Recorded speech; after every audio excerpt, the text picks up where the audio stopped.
home life can have a really important and drastic effect on the symptoms and traits or characteristics that individuals with ADHD and autism experience. Now, first off, you gotta keep in mind that no two people with ADHD can be exactly the same or face exactly the same challenges. There'll be some common ground somewhere, but it'll be on different levels of severity, or it will be different things that triggers, and the same goes with autism. And also different methods and strategies to help manage certain symptoms will be different.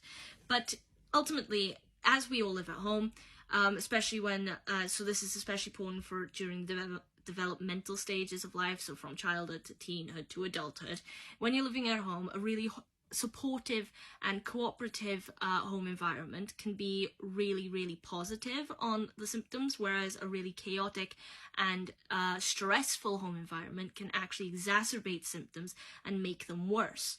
So I just want to be clear, okay, I'm not saying like that it's two sides, you know, there's the supportive home where everyone runs smoothly and it's like picturesque, and then there's the chaotic home where everyone's really mean to each other or perhaps even abusive or something like that.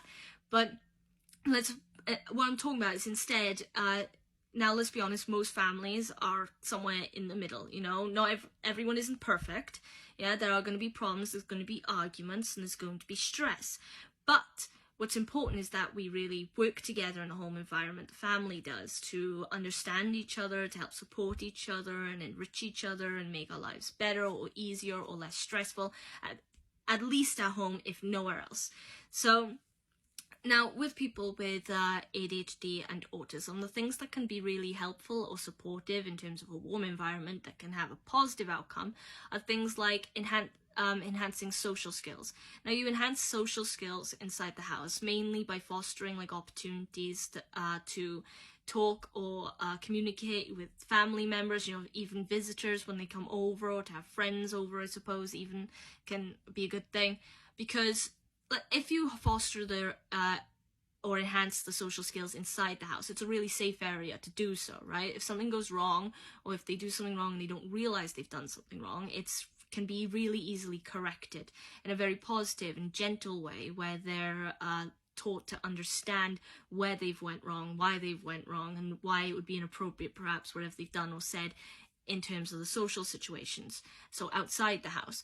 But if they had to learn all of the social skills outside the house, then there runs the risk of running into lots of conflicts or misconceptions with people, and that can cause huge amounts of frustration, even depression, when they don't realize that they've done something wrong. So there's that, but there's also it's also good to a positive home environment. It's also good to help foster things like academic performance, in terms of positive reinforcement, for example, that can also boost self-esteem and confidence. So rewarding good behaviors, for example, or in general just being kind or polite or understanding. To be honest, sometimes it doesn't even matter if you actually understand where they're coming from, so long as you understand how they feel, if that makes sense. It's hard to put into words, because a lot of the time, especially when it comes to parents with children with ADHD and autism, you see the stress coming from the area where they don't know how to help, they don't know how to communicate, and they don't know how to understand how their child's brain functions. But sometimes it's just good enough to take the words that are being said to you, take them on board, and understand them as they are.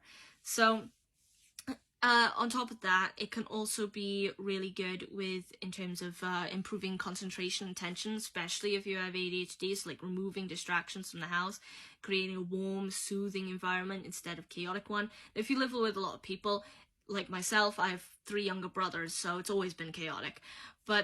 And some people with ADHD actually prefer the chaos and the noise and the busyness as opposed to complete silence, especially if they're studying and during school years. But if concentration is a big thing that they struggle with, and attention, and you've noticed that they do better when it's silent or when it's more relaxed, then minimizing distractions, like turning off TVs, for example, when they're studying, could be really, really helpful. Again, it's good to identify the issues, the specific issues that they face, and then to find out the methods best to help them. To help improve how they're feeling, for example.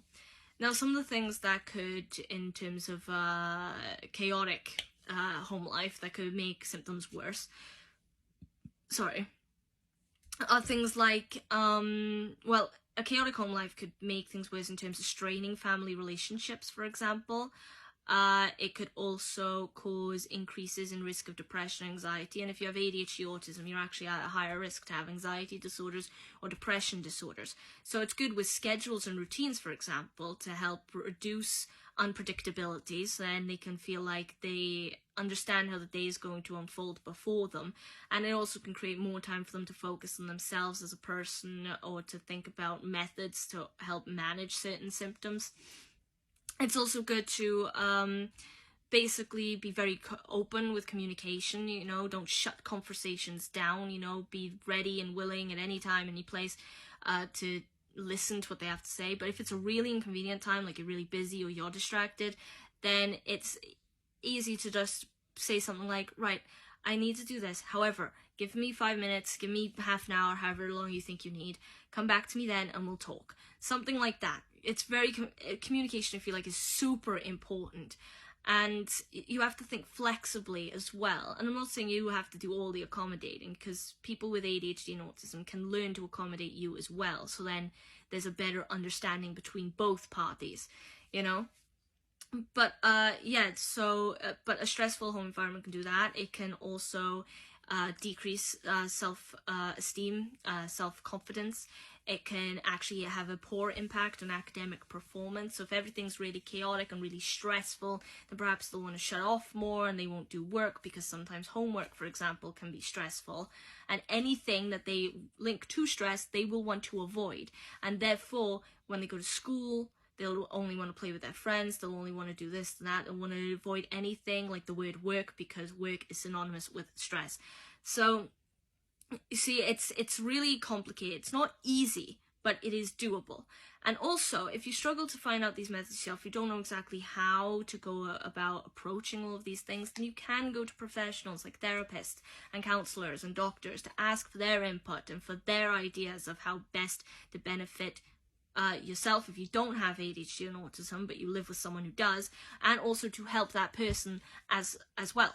So, like I said, routines and clear boundaries help, because clear boundaries help with emotional dysregulation, which is common in ADHD and autism. So, especially with children who are already going to be emotional, especially teen years with all the hormones going on and that, clear boundaries that are set, so like a certain form of strictness, you know. I'm not saying, lots of people I've heard are very prone to be like, oh, it's not their fault when they do this, that, but that's not going to help them in the long run. So it's good to have a certain level of strictness and boundaries, very clear boundaries and clear rules, for example. So then it can help with emotional dysregulation, and it can help with people with autism and ADHD understanding where they stand in terms of the social situation, you know, what is acceptable, what isn't acceptable, that kind of thing, which will then, of course, benefit them when they take it out into the great big wide world, because they'll understand what is okay to do and what isn't okay to do.